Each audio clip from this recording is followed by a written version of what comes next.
Crypto currency, Ethereum, NFT इतने सारे changes आए हैं और सरकार ने इसे सीधे वर्चुअल डिजिटल एसेट की कैटेगरी में डाल दिया है and to explain that is really difficult.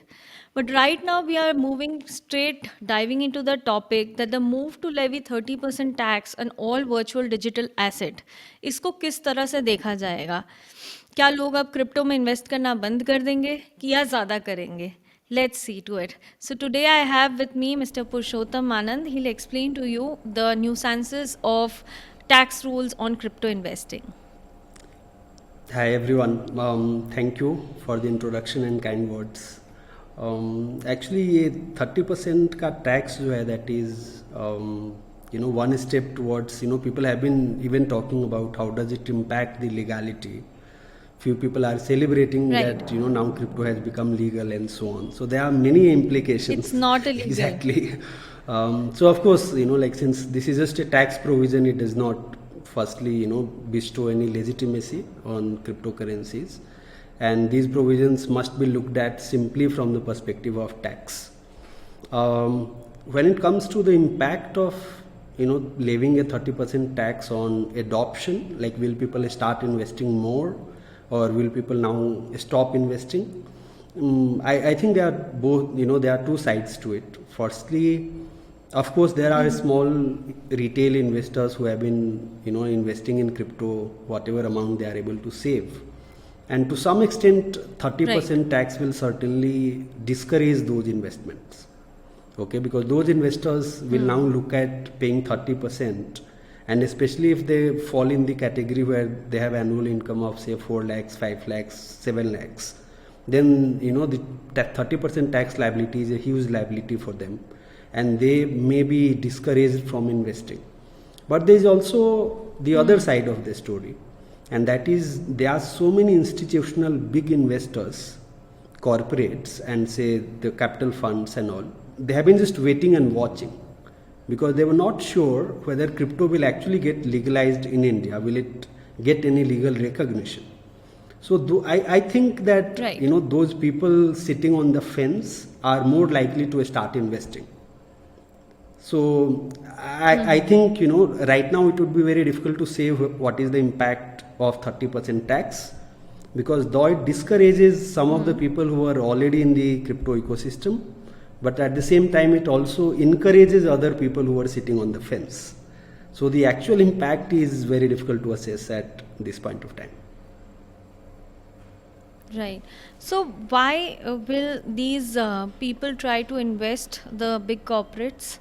Actually, see, because in principle, looking at the technology and the kind of use cases that blockchain technology and cryptocurrencies have, they are in principle like of the opinion that this is a space that they need to enter into. But in India, since there was regulatory uncertainty, they were not sure should they actually invest in the cryptocurrency, because you may remember there were reports even about the government planning to absolutely ban cryptocurrency in all forms. So right, there was a bill in 2019 which started with banning of cryptocurrency. Yes. तो जो 2019 में bill था जो जाने वाला था वो banning of crypto currency से स्टार्ट हो रहा था, और अब जो 2021 में हम बिल पास करने की कोशिश कर रहे हैं उसमें ये वर्ड बैनिंग नहीं है. Actually, it is like regulation of cryptocurrency. Yeah, actually it's very surprising that the copy of the bill is still not available in the public domain.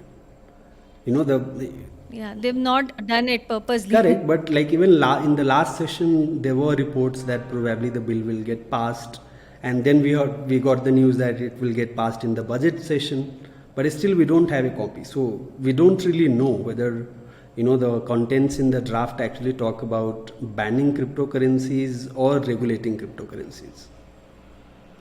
I think the government will come up with the regulation of cryptocurrency as well as this how will they tax directly. या तो वो अप्रैल से जून के बीच में आपको उसकी एक news मिल जाएगी कि this is how we are going to tax and this is what the bill is all about. Possible. Actually, even the fact that government has introduced certain tax provisions on crypto is actually on expected lines, because once the bill did not get passed in the last session, and then people started talking about and there were statements from the government that government needs more time to understand the nuances.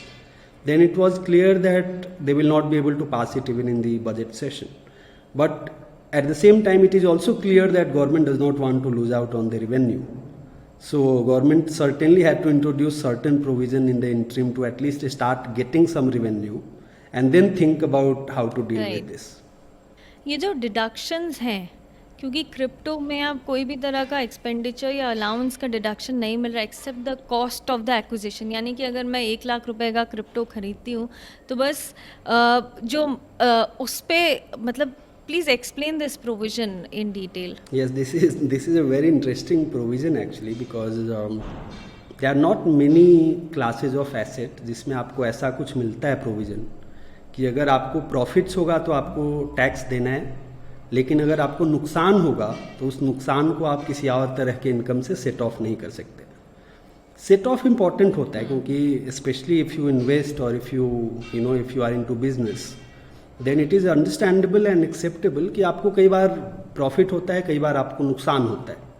So total income जो calculate होता है वो actually total होता है कि अगर मान लीजिए आपको एक ट्रेड में 100 रुपये का नुकसान हुआ और दूसरे में 50 रुपये का प्रॉफिट हुआ तो ओवरऑल आप अभी भी नुकसान में हैं. तो आपसे गवर्नमेंट ये नहीं मांगेगा कि आपने जो लास्ट 50 रुपये कमाए हैं उस पर हमें टैक्स दे दो, जो 100 रुपये का नुकसान हुआ वो आप देखो क्या करना है. Now the crypto tax provision actually says that एक ही तरह का एक्सपेंस जो आप क्लेम कर सकते हैं वो है द कॉस्ट ऑफ एक्विजिशन. तो अगर मैंने 100 रुपये का बिटकॉइन खरीदा जो और उसको 200 रुपये में बेचा तो जो 100 रुपये का मेरा इनकम है उस पर मुझे टैक्स देना पड़ेगा. नाउ इमेजिन कि अगर मैंने क्रिप्टो में 100 रुपये कमा लिए लेकिन किसी दूसरे तरह का मैं जो बाकी काम करता हूँ उसमें अगर मेरा प्रॉफिट है या लॉस है तो मैं इस 100 रुपये क्रिप्टो वाले प्रॉफिट को उससे एडजस्ट नहीं कर सकता बेसिकली.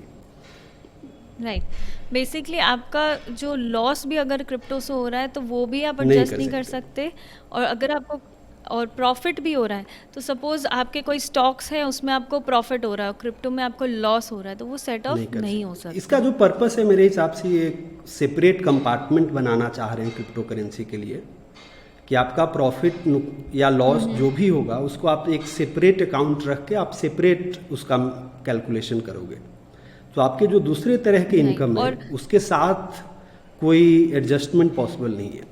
प्लस इसमें कैरी फॉरवर्ड भी नहीं होगा, एक फाइनेंशियल ईयर का लॉस दूसरे फाइनेंशियल ईयर में कैरी फॉरवर्ड नहीं होगा. एक्चुअली एक जो दूसरा इंटरेस्टिंग पार्ट है, और हालांकि इस पे एक्सपर्ट्स अभी अलग अलग ओपिनियन दे रहे हैं अपना, वो ये है कि ये समझ में आता है कि क्रिप्टो का जो प्रॉफिट या लॉस है उसको आप दूसरे तरह के इनकम से एडजस्ट नहीं कर पाएंगे, लेकिन अभी ये भी क्लियर नहीं है कि क्या एक क्रिप्टो ट्रांजैक्शन का प्रॉफिट लॉस दूसरे क्रिप्टो ट्रांजैक्शन के प्रॉफिट लॉस से एडजस्ट हो सकता है.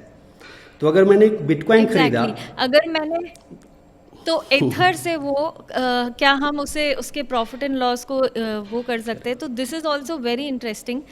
कुछ लोग कह रहे हैं कि टिपिकली हाँ होना चाहिए क्योंकि वो एक ही एसेट क्लास है, बट क्लैरिटी नहीं आई थी. एक्चुअली ये क्वेश्चन स्पेसिफिकली पूछा गया था, अभी सीबीडीटी के चेयरमैन से एक इंटरव्यू हो रहा था, लेकिन उन्होंने भी साफ मना कर दिया इस पर कमेंट करने से. उन्होंने बोला कि हम गाइडलाइंस लाएंगे, लेकिन अगर इफ एट ऑल सीबीडीटी और the tax department decides that you cannot claim any set off even between two crypto transactions, that will really be absurd.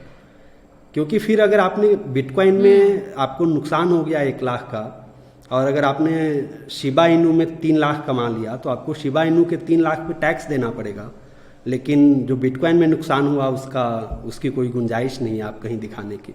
Actually मैंने एक लिंक्डइन पे पोस्ट करा था अभी थोड़े टाइम पहले कि this whole provision is actually it creates a situation where government will actually be like a very complaining and niggling relatives who would taunt you all the time when you do not succeed, but will ask you to share your profit when you actually succeed and become a big person.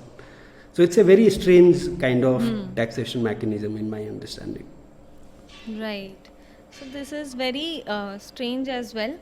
Plus इसमें हमने ये देखा कि TDS जो है that is also being taxed 1% TDS at source. तो ये source का पता कैसे लगाना मुश्किल, don't you think that will be very difficult? क्योंकि एट टाइम्स जब हम ऑनलाइन ट्रेड कर रहे होते हैं तो सोर्स का भी पता नहीं चल पाता है. तो कौन ये 1% TDS जमा करेगा? सेंट्रलाइज्ड कोई एक्सचेंज बॉडी होगी या कोई इंडिविजुअल ट्रेडर जिससे आप ले रहे हैं वो होगा source? How will you give your PAN details to them?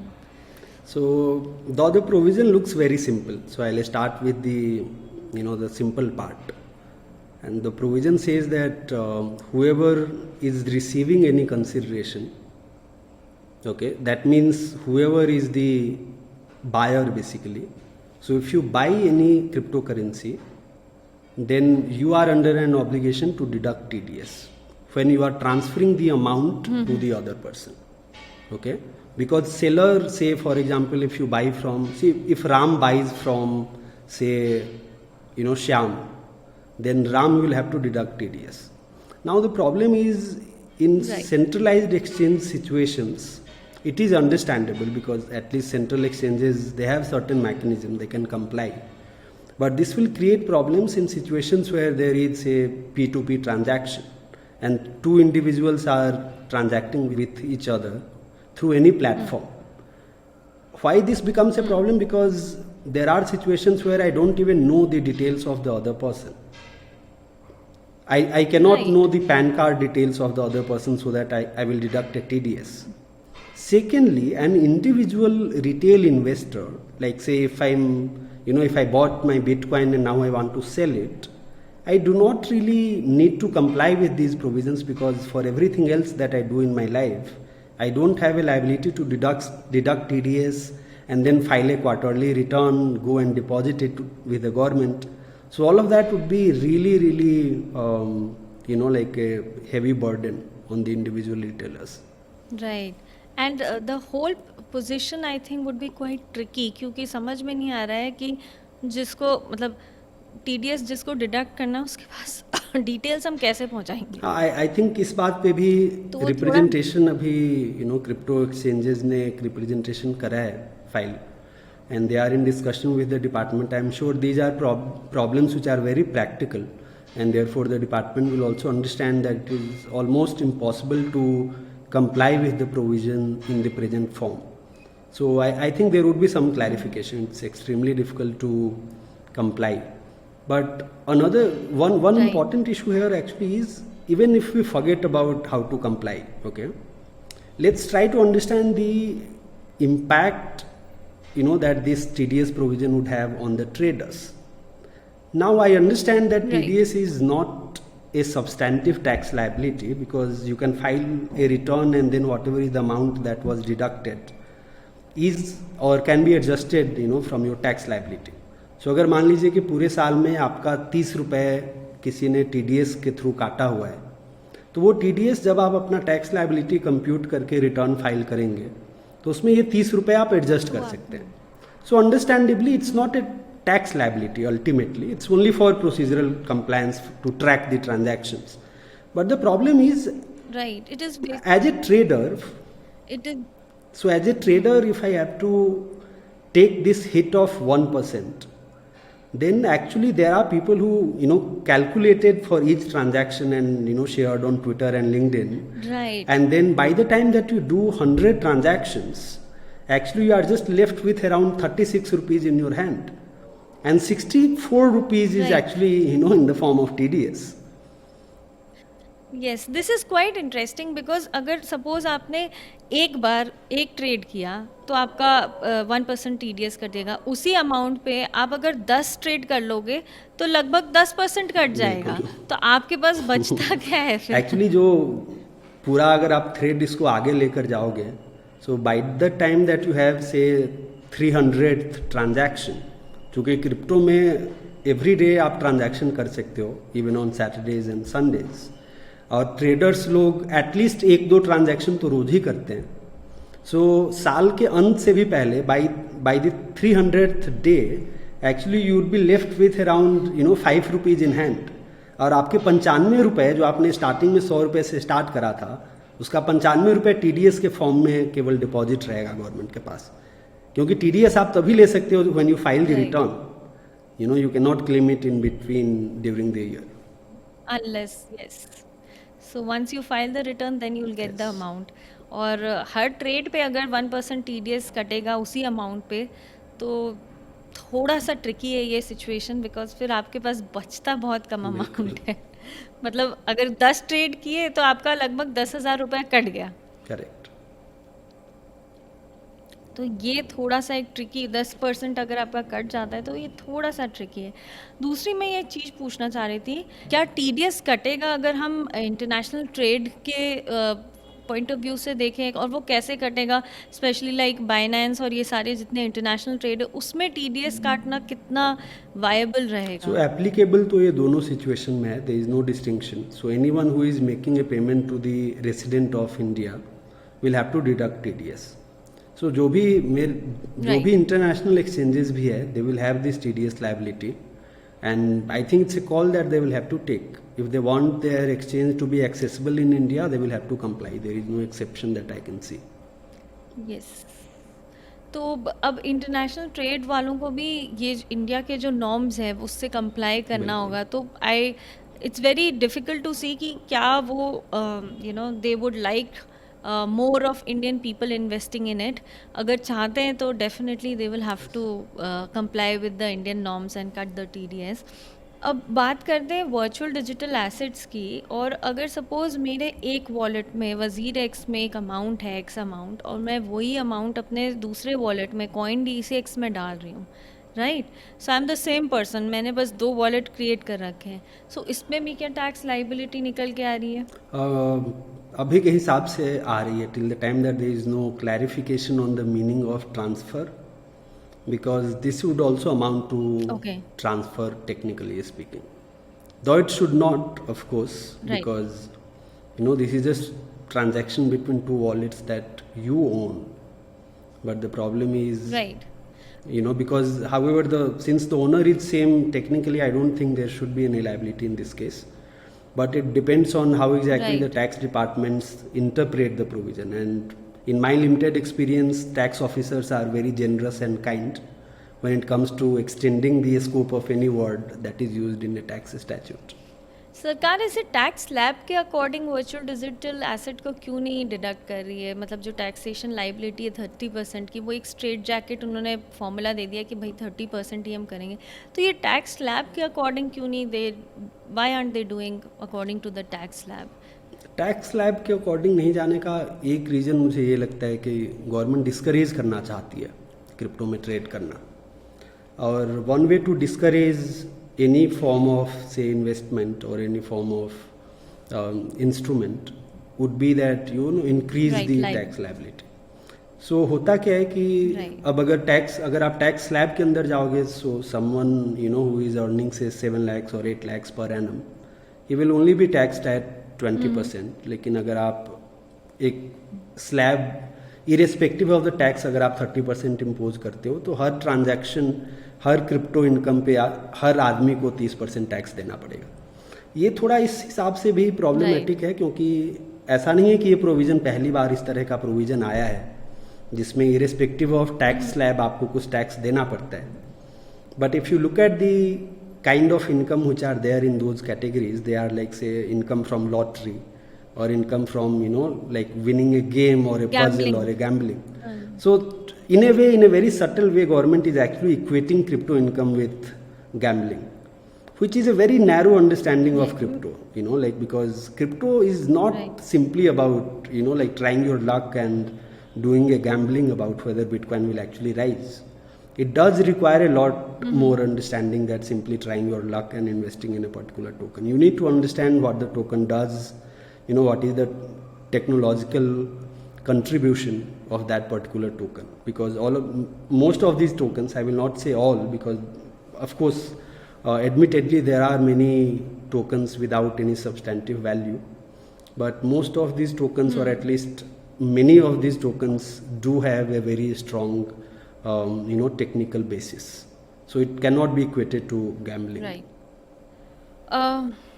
इसके अलावा आपको क्या लगता है कि क्रिप्टो में अब लोग ज़्यादा इतना लुक्रेटिव नहीं रहा है क्रिप्टो में इन्वेस्ट करना, क्योंकि जो कैजुअल इन्वेस्टर्स है वो तो अब they will find their way out buying stocks and other things. So do you think that people will shift their investment towards more stocks rather than cryptos? At least certain category of people will shift, especially people who actually fall under the lower tax slab. I think they will find it really burdensome to invest in crypto and then offer 30%. So there is that possibility. Can we share something about airdrops? Like अगर मैं किसी को अपना crypto gift कर रही हूँ और gift करने के बाद that the person, तो उस पे क्या टैक्स लाइबिलिटी बन रही है? अभी के प्रोविजन से again same 30% tax is applicable on everything that you get as a gift. Right उसमें दो इन्होंने वो प्रोवाइजो ये रख रखा है कि अगर वो लेस देन 50,000 का है तब उस पर टैक्स लाइबिलिटी नहीं रहेगी, या फिर उसकी कोई फैमिली मेम्बर या इमीडिएट फैमिली है तब शायद उस पर लाइबिलिटी नहीं बनेगी. वो लिमिटेड स्कोप है बेसिकली एक्सेप्शन का, जो कि नॉर्मल गिफ्ट में भी रहता है. अगर आप किसी को 2000 का कोई गिफ्ट दोगे बर्थडे पे, there is no tax of course there. So there has to be a certain limit जहाँ तक आपको टैक्स गिफ्ट करना अलाउड होगा. So similar provision is there. What is decentralised exchange और इस पे क्या टैक्सिंग लाइबिलिटी है अभी? सो जो टैक्स लाइबिलिटी का प्रोविजन है that is that is irrespective of the medium or the platform that you use. So decentralized exchanges पे भी टैक्स लाइबिलिटी सेम है. अगर आप वजीरेक्स के थ्रू कोई क्रिप्टो खरीदो या तो आप यूनिस्वैप पे जाके क्रिप्टो अपना चेंज कर लो, टैक्स लाइबिलिटी में I don't think there is any difference. But the problem is it will be much more difficult to comply if you are doing a transaction using decentralized exchanges, because you don't know who you are transacting with. The KYC details are not as elaborate as centralized exchanges. The decentralized exchanges don't even maintain any separate KYC documentation and all. So therefore it will be difficult to comply with the provisions, but the law does not distinguish between whether the exchange is centralized or decentralized. What is yield farming? Yes, so all of these are actually DeFi concepts. So the point is that in the traditional finance we all go to banks and then we earn some interest. You have FD and you have RD and all these different financial instruments. But these instruments have certain limitations, like they can be used in a certain defined manner as regulated by the RBI. DeFi actually introduces really innovative new forms of financial instruments which are based on blockchain, and you have much more flexibility to move the money around. Okay, so farming is basically very similar to say earning interest. So if you have cryptocurrencies, for example, if you have 1 lakh in fiat currency in INR, then of course you can go to the bank, deposit and earn an interest. But there has to be a similar thing even in crypto, right? If I'm holding Bitcoin, say worth 10 lakhs, then if I just keep it, I cannot simply rely on the prices going up. There has to be an interest mechanism where I go and deposit my Bitcoin worth 10 lakh and start earning certain interest on it. So in farming, basically you get certain interest. There are a few other also very interesting lending and borrowing instruments that DeFi ecosystem offers you. You can even take positions about say the pricing going up and down, and then you can even transfer those lending and borrowing positions from one platform to another. So it's though it's slightly complex for a common man for the time being, but I'm sure since the products are so innovative, I see a lot many people starting to use DeFi ecosystem very soon. Right, and the point was, can you just come back to it, that the banks will give you interest on it? Yes, so in DeFi there are different DeFi protocols, like say few leading examples are Compound or Aave. So they actually work as cryptocurrency banks, but in a different way. Like they work as lending and borrowing protocol, So you can actually even go, and if you have Bitcoin worth 10 lakhs, you can lend certain part of it to provide liquidity to someone, and then you will earn some certain interest. In the same way, you can also actually borrow. So for example, if I have Bitcoin for 10 lakhs, I can actually go deposit that kind of as a mortgage in our traditional financial system, and deposit that Bitcoin for 10 lakhs and maybe borrow 2 lakhs or 3 lakhs from it. Of course, I'll have to pay certain interest because I'm actually borrowing, and the Bitcoin that I'm putting there is only kind of a security. Right. According to that taxation regime जो अभी budget में आया है, उसके बाद what about the gas fees? जो हम gas fees देते हैं when we buy an ether, तो वो एक बहुत ज़्यादा amount होता है. तो what do you think about it? Should government allow deductions in it, और क्या किया जाना चाहिए उसका? So technically तो gas fee should be considered as part of acquisition, क्योंकि गैस फी आपको देना पड़ता है whenever you are making a transaction, a buy or sell transaction, then also you need to pay certain gas fee. क्योंकि gas फी basically वो फी है जो आपको पे करना पड़ता है अपने ट्रांजैक्शन को ब्लॉकचेन में डालने के लिए, क्योंकि every transaction has to be entered into the blockchain, or then it has to be verified by the nodes which are basically validating the transaction. So that is a small cost that you actually pay for using that blockchain. So अगर आप 100 रुपये spend करके ether खरीदोगे, then if maybe you will have to pay say 2 or 3 rupees as the gas fee, then in effect you actually get Ethereum only for say 97 or 98 rupees. So that is technically a part of the transaction cost, and therefore it should be considered as an allowable expense. But again, there is no clarity. So these are all things that like people believe, and they have certain opinions about it, but there is no authoritative source to confirm whether this is a right understanding or not.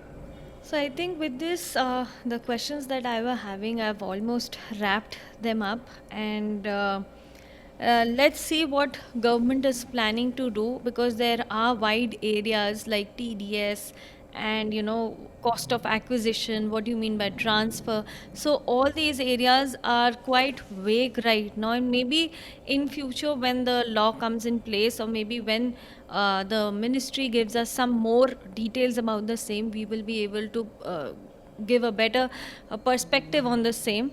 So let's wait for the time. I think that is the best thing that we can do for right now. Thank you so much, Mr. Anand, for being there with us on this show today. And it was a pleasure having you here. The changes which has been made in the finance bill, section 247A, section 115 BBH, and section 194S, I think a lot of interpretation is required in this scenario. So we all can think of, but there has to be a clarification from the government on this side as well. So thank you all. Thank you so much.